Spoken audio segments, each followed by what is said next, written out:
देवप्रयाग या ठिकाणी मंदाकिनी आणि अलकनंदा या दोन्ही नद्यांचा सुगम संगम या ठिकाणी पाहावयास मिळतो.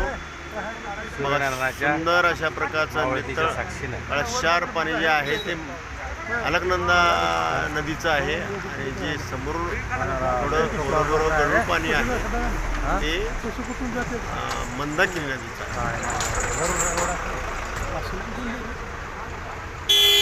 दोनच संगम आहे, तिसरा कुठे आहे?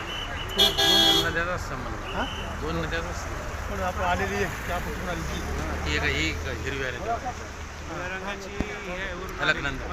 अलकनंदा म्हणजे कुठं आपल्याकडून आलेली आहे का?